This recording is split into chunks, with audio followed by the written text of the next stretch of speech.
Okay, good morning.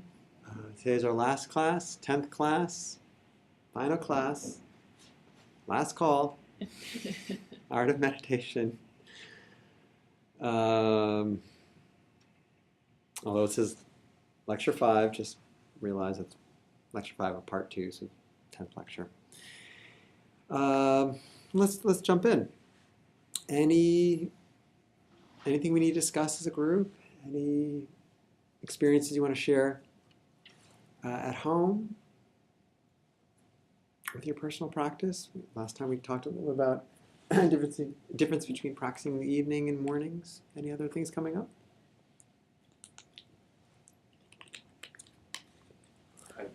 This isn't necessarily about me, but at the Being Alive clinic, I've been having my patients do meditation on the channels when we're working.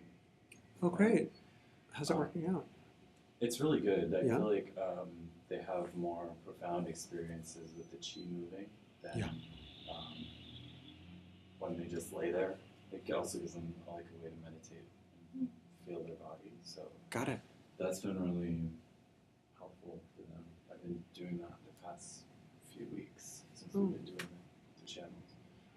Thanks for sharing that. So maybe identifying if there's one channel that's out of balance with this patient, teaching them that channel and having them meditate on it while the needles are in. Yeah. Or if there's multiple channels out of balance, maybe just choosing the one that's most dominant. Yeah, or like I have if there's like a pattern where their spleen chi isn't circulating, I might have them send the energy down, and then that way you get the circle going. Yes. Or some have like a lipoma on the side, so I'll have them do like gallbladder. Yes. Great. And that downward energy kind of gets that spleen mechanism going as well, so I just can have them visualize. Great. Thanks for sharing. Any other comments? Or any other experiences comparing the practice at home versus that in a group? Any challenges or difficulties? Any legs getting numb while you practice? Happens? Yeah, sometimes. I had a teacher who said she never once had a student who's had to get their leg amputated after the legs fell asleep. It always comes back. I thought that was memorable. I do think each of our circulatory systems are unique. So you do need to find a way that's most comfortable for you.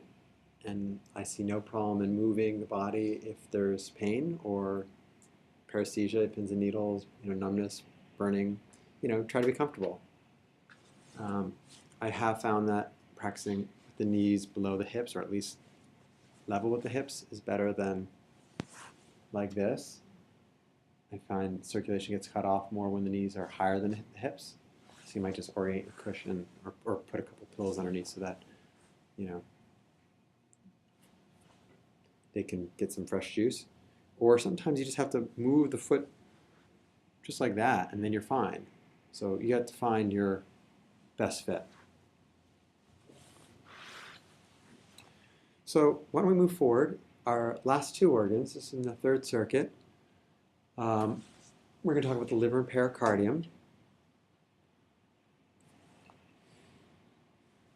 I think it's always challenging to communicate patients, some of the energy of the liver and pericardium. You're in the third circuit. We use our brain to communicate in thoughts and feelings and language to express what's going on. But I do feel that the third circuit is beyond the mind. It's not really for the mind to understand, unfortunately. It's for the spirit to grasp. It gets nourished when we're unconscious in the middle of the night. Those hours are late. Not so much pericardium, but certainly liver, gallbladder. But still pericardium is an evening time. So let's explore just the same. Understanding that some of the first circuit, lung and spleen, is definitely for the mind to understand about the physical body. The second circuit is a little deeper, which is about not so much the physical body, but you as a unique spirit, unique individual, your drive, your purpose, courage, self-esteem, willpower, stuff like that, what's in your heart. But the third circuit is how we interrelate with other beings. It's not about what makes us unique, it's about what combines us. So oftentimes doing things to help other people, help community, social activism, selfless service, this can be very helpful for us to heal the spirit. Green color. Someone has liver imbalance, you can go as far as talking about green foods for them. You can go as far as talking about being in nature, being around green things, or wearing green, or even listening to things that are on instruments that are green instruments, not necessarily the color green, but made of wood element. A cello, a bass, upright bass, acoustic bass, mallets on drums that maybe they're percussing on a wooden, like a mallet, wooden notes, wooden instrument, woodwind instrument, as opposed to brass or strings. Just some thoughts on that. The physician who knows how to harmonize the liver knows how to treat the 100 diseases. If your spirit is peaceful and at ease, then you'll be able to treat the 100 diseases, meaning you'll be able to help people. If you're fractious in your spirit, then your results won't be so good. In the West, we talk about the liver and makes or produces the bile and excretes it, to be stored in the gallbladder, and the gallbladder squirts it into the small intestines to break down fat. Also, it's one of the organs to help clean the blood. I made that comment also, the spleen does that, remember? It kind of like it looks at the blood and removes all the pathogens with the macrophages and lymphocytes, things like that. So liver also has a connection with cleaning the blood, cleaning the body. Kidney as well helps clean the body. But in Chinese medicine, traditional TCM, we also talk about the liver as a control over the central nervous system. So if someone's nervous system is dysregulated, which in this city and in our culture, many of our nervous systems are dysregulated and not harmonized. And you'll make a fortune just treating liver qi stagnation, because there's herbs that do it and acupuncture works for it, and there's a lot of us who suffer from it.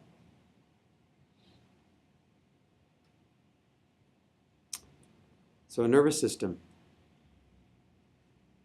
comes from the brain and infiltrates everywhere. The nerves all down the body. That's why I'm showing that body worlds image. Autonomic nervous system, so even involuntary control, your blood pressure, your peristalsis, your heart beating.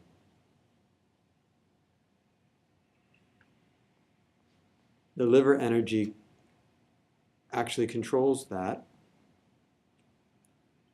So if your liver is out of balance, you might start having digestive issues. We know about the liver overacting the spleen, but also the liver controls the autonomic nervous system. Then that mesenteric second brain in your gut also suffers, and you have digestive issues. Circulatory system moves the blood. It's actually the driver or the vehicle moving, not necessarily the heart, which tells it where to go, but it actually is the one that helps keeps the circulation going. And vision. If you don't sleep well and your liver energy gets interrupted, then you will have blurry vision.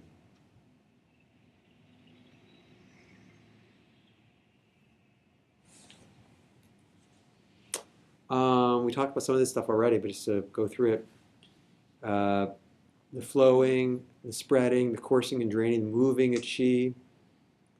The motions flow through the blood, so flowing the blood, moving the blood, which helps regulate or processes the emotions, helps the digestive properties of the spleen. We talked about stores the blood. The spleen produces the blood, the liver stores the blood and moves it, and the heart dictates where it goes. Opens into the eyes, so again, if your liver energy is weak, then you'll have vision issues. Floaters, any wind disorder, any movement disorder, including floaters, is liver. And liver, can have a karmic connection to, Hun, right? Isn't that what the spirit? So, a young child came in the other day and, has like a tics tremor or like torticollis and, some movement disorder. So young, and they're good diet and healthy kid, but it's like, why? Tricky. Maybe a genetic or Hun disharmony.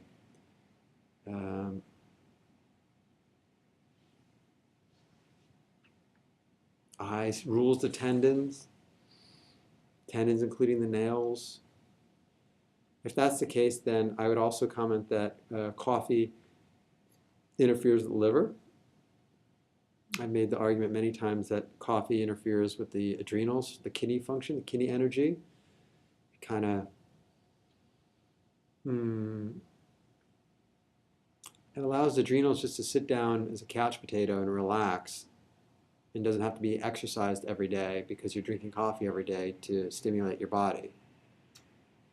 So the adrenals get weaker because they're not active. Not a big fan of coffee, neither is Chinese medicine. Green tea they like. Plus coffee also has like that diuretic component, which dries out yin. And yin is so, it's gold. Most of us will end up with yin deficiency, especially middle age, because we burn the candle, or earlier because we burn the candle at both ends. So if you burn the candles at both ends, that wax, that juice, whatever you want to call it, neurotransmitters, hormones, electrolytes, mitochondrial function, the cellular health, whatever you want to call it, that's all yin. Because people are going to ask you, what's yin, what's qi? You're going to get these questions all the time. I think on it, and I try to make my answer better over time, but I think yin has to do with that kind of stuff. Your hormones, your neurotransmitters, cellular function, mitochondrial function, cellular health, hydration. What else is yin? I don't know. Anything else is yin? Any ideas? Because from like a real world, like a Western perspective, they don't understand. We don't understand what yin is. So, anyways, when someone's yin is depleted, there's not as much moisture, so tendons tend to dry out. And like a rubber band, if it's old and dried out, then it breaks or hyperextends. And the same thing in our body. If our tendons are dried out and too sinewy and they're not young and supple and moist and juicy enough, then they'll tear. They're more prone to an injury. It's just been my experience. I would say 9 out of 10, but just because I feel uncomfortable saying 10 out of 10, but it feels like 10 out of 10.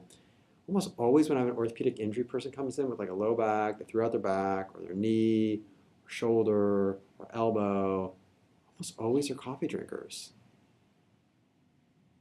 Almost always. And that's not because almost all my patients are coffee drinkers, because they're not. But I'm almost always, when someone comes to you have a new patient, Mr. Jones coming in, he's got lateral epicondylitis, so he's got tennis elbow. On these patient forms, it'll say, almost always, 1 or 2 cups of coffee every day.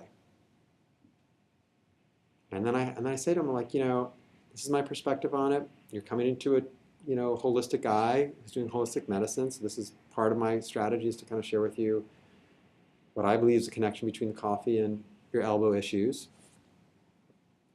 And it's your choice. If it's your joy of joys, coffee, and it really makes you happy, then go for it. Enjoy it. I don't want to take away like your one joy in your life, for your elbow, because maybe the joy is more important than your elbow. And that's your choice.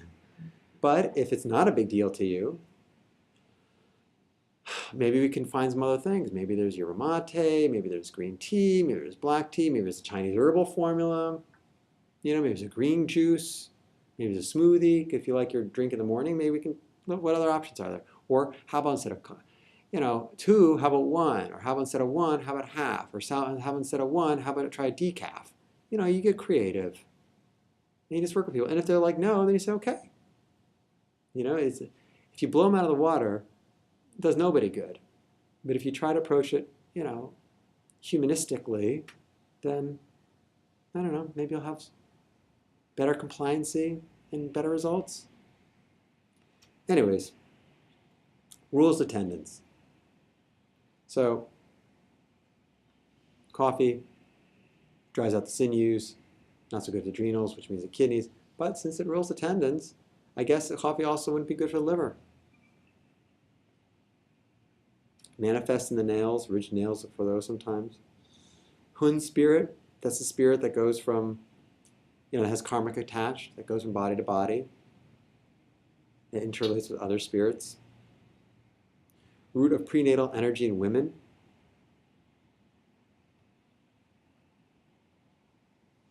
Tricky one. Charge of, I don't know what that means. So I'm moving on. Root of prenatal energy in women as opposed to prenatal energy in men. The blood in the Uterus. maybe. Yeah. Yeah, maybe.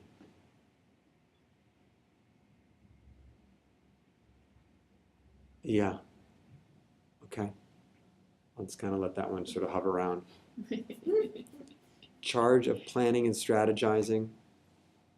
Gallbladder is in charge of decision making. Do you understand kind of like the differences, subtle differences between that one?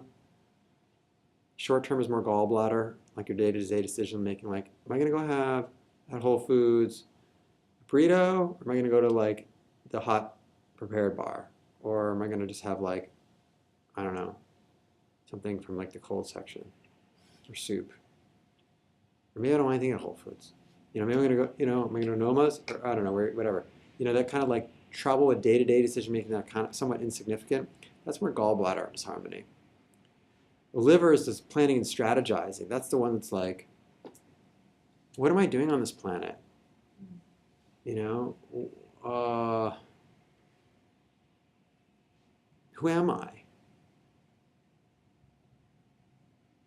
Those kind of questions. And working through that one. And getting to a very quiet space where perhaps it'll become more present, more obvious in the universe, so that you can be more comfortable with whatever your path is. We'll go through the channels a few. Liver goes to the groin. I guess you got to think about it for prostate, hernias as well, groin, genital issues, gynecologic issues, chest fullness, channel goes up to the chest, urinary incontinence, urinary difficulty. So I guess urinary issues aren't always urinary bladder or kidney. They could also be because of channel, liver. So, try to look at a lot of symptoms and look at the tongue and pulse and put some weight on the tongue and pulse in terms of what your eventual diagnosis is going to be. Swelling of lower abdomen.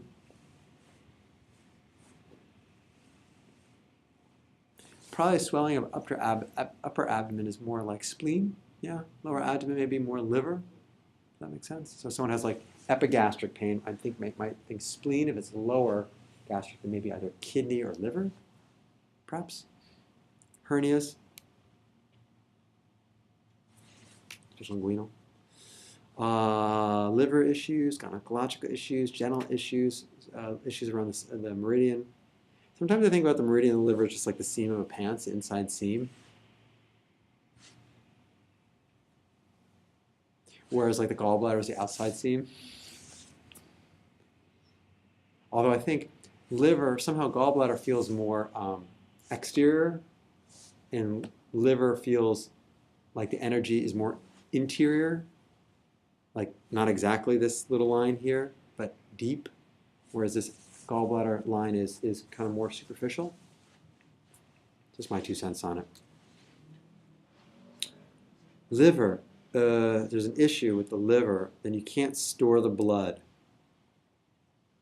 Why aren't you able to store the blood? If the liver is unable to store the blood, then you get like a blood deficiency. You stay up too late, you have this pathology where you're unable to store the blood because you're not unconscious, you're not sleeping. Loses its ability to course and drain, so liver energy gets weak. So coursing and draining doesn't happen, mean you can't detoxify your body. You also have like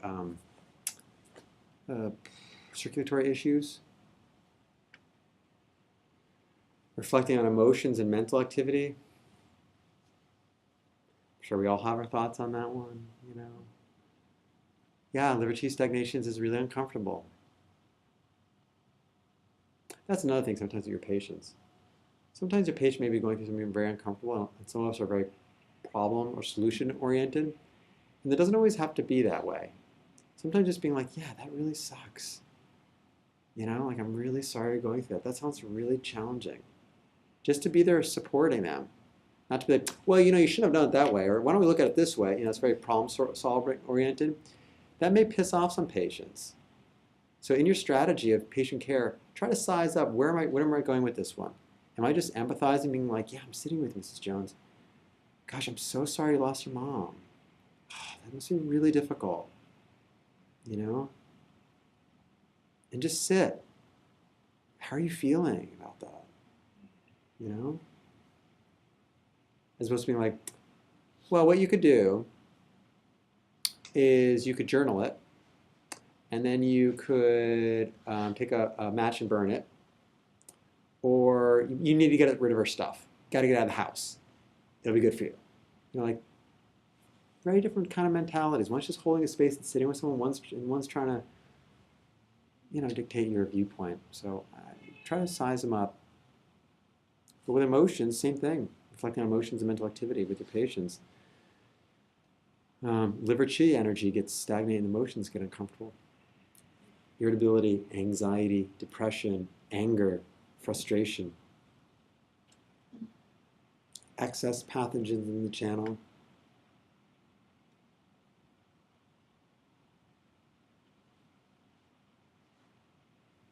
That can mean some are deficiency, some is excess. So all wind and dizziness disorders belong to the liver. A lot of times we overlook that one. It's very easy that the kidneys want to be warm, which is water, fire, which is the heart wants to be cool, spleen likes to be dry, lung likes not to be too dry, likes a little moisture in there. And what about liver? Wind. It's kind of like, no, there's not an opposite one. Hot and cold is an opposite. Dry and wet is an opposite. What's the opposite of wind? There's only 5 elements. I don't think there is one. But movement disorders, eye tics, tremors,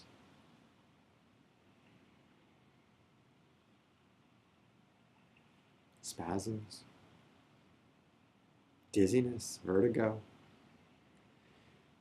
And you can definitely work with vertigo and dizziness with your practice. You will have patients, many like this.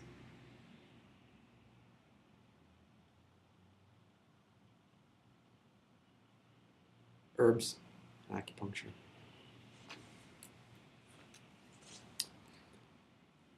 Can we meditate on the liver a little bit?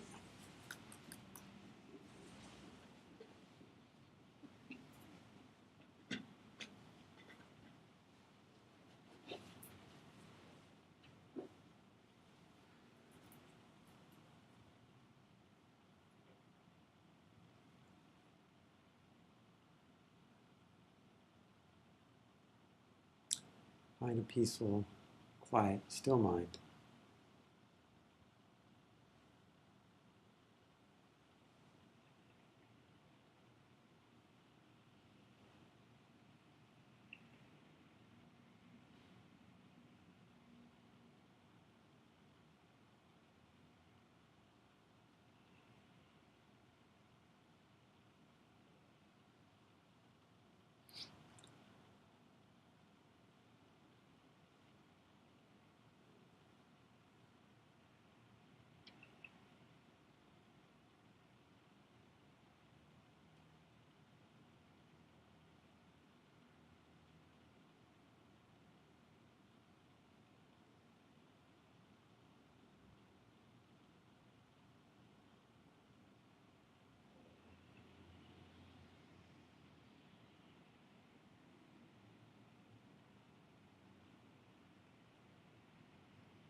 the leg, Shui Yin, liver meridian pathway.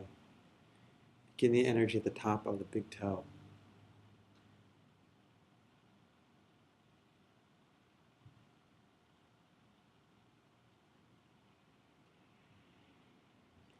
Move the energy across the top of the foot, crossing the inner ankle.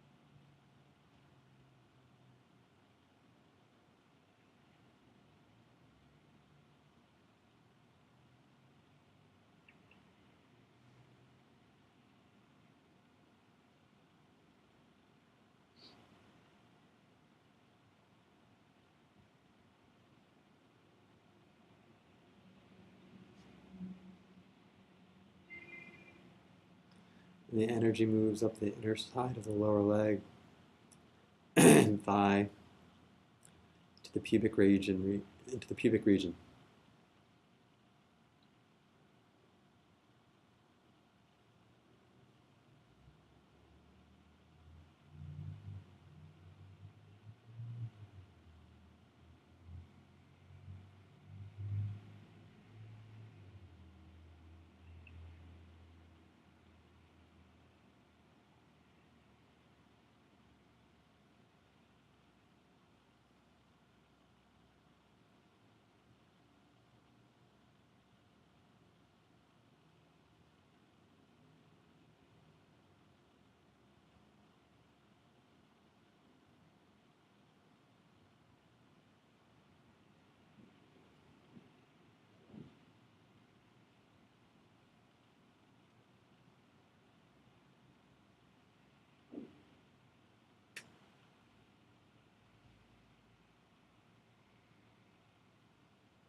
And the energy circles around external genitalia and enters the lower abdomen.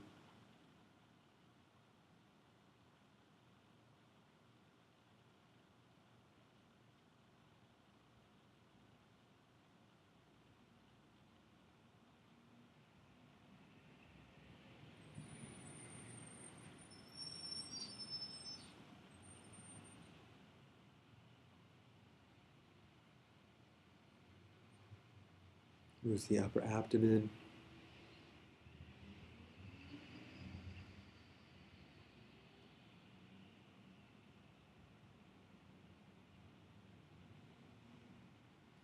Lower chest to connect with the liver and gallbladder.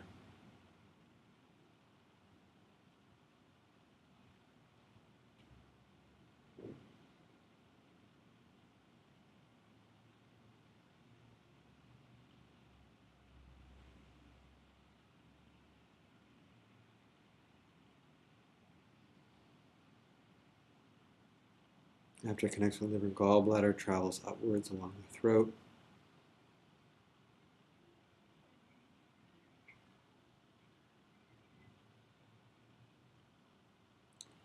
Connects with the eyes.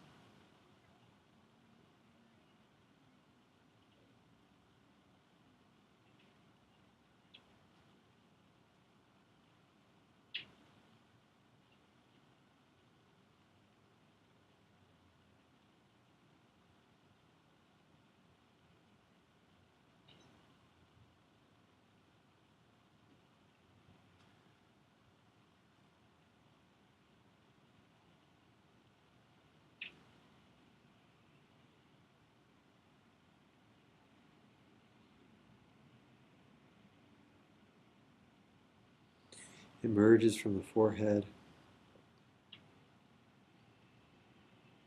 to reach the vertex of the head.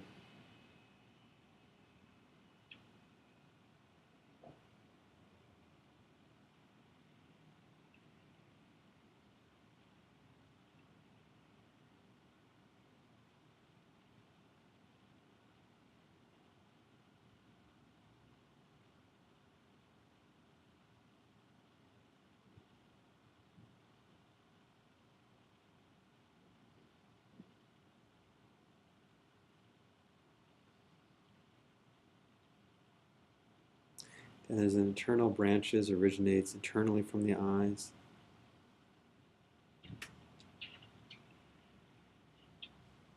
Moves down to the cheek.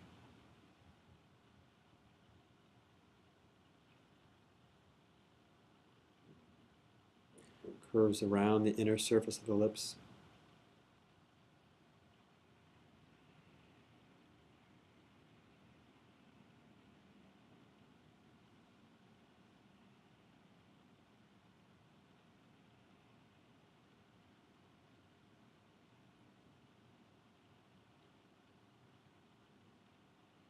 And another branch starts from the liver, passes through the diaphragm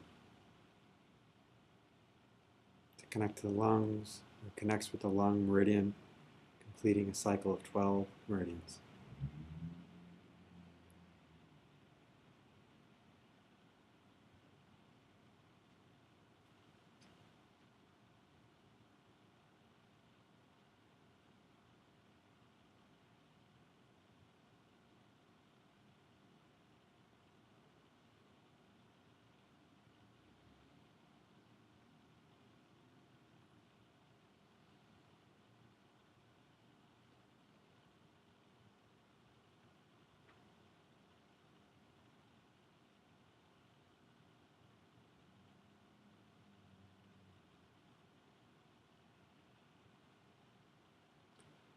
Slowly inhale, slowly exhale.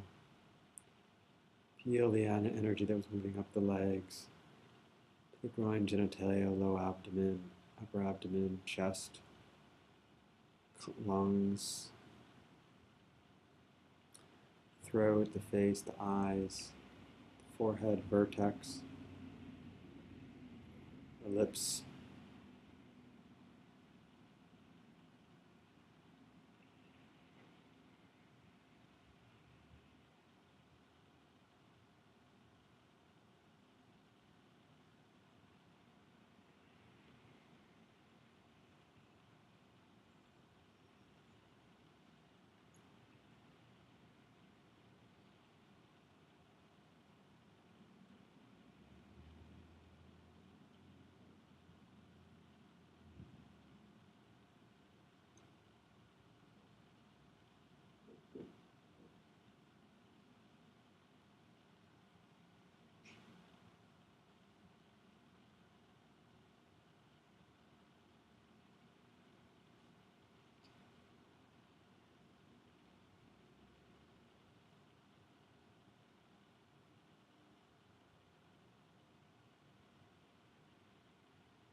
Just a few moments.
Just a few more breaths.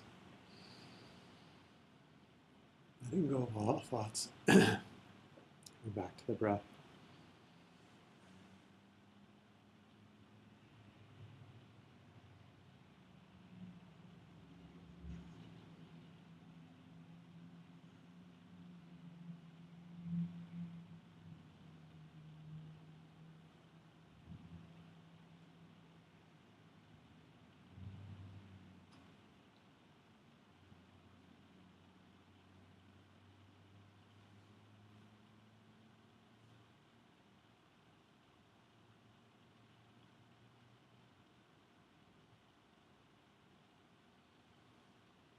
When you're ready, you can bring your hands to your heart.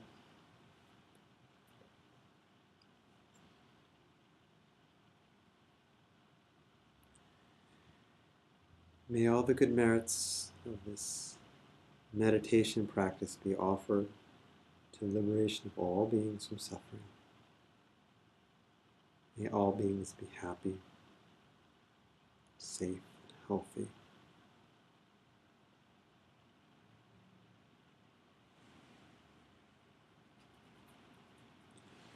When you're ready, slowly allow yourself to come out of your practice and allow your eyes to open.